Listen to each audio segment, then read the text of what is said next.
Joining us now, we have James Appleby, CEO of GSA.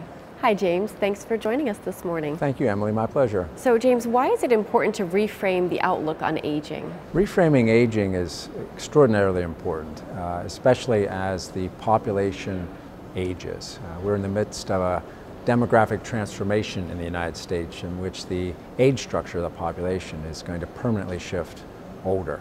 In order to make sure that older adults can fully participate in society and live long, successful lives and contribute to society, we need to change the conventional wisdom that's out there in the American public, and honestly, often perhaps among policymakers, around what aging is and what it isn't, what the facts are, so that our policymakers can support age-friendly policies and so that individuals can be successful as they age, living in what's becoming truly an every generation nation. So what is GSA doing to really push that initiative?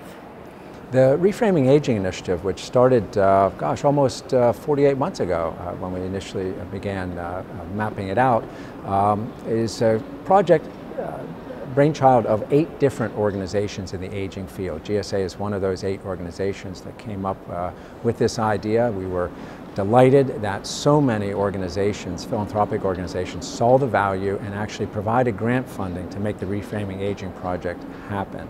GSA has been active in doing training programs for members.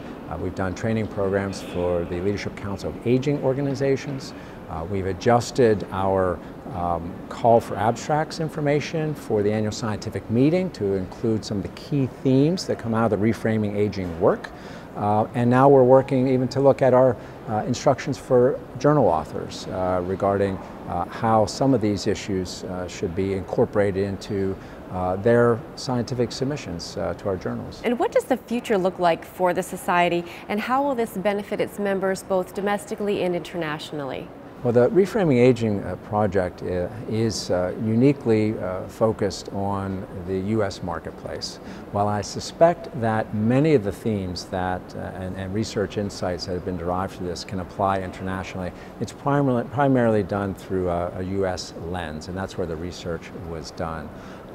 We see the Reframing Aging initiative as something that will take years, not months.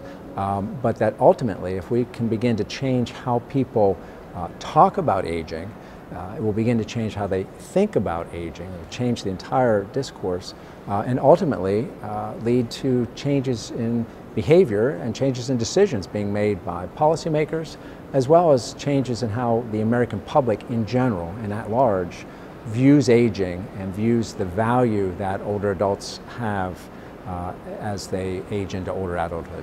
Thank you so much. It's been a pleasure to have you here, and good luck in the future. Thank you, Emily.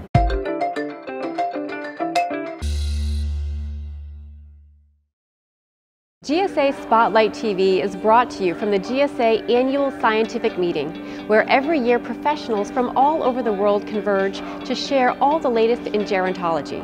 For more, click on some of these great videos right next to me, and don't forget to subscribe.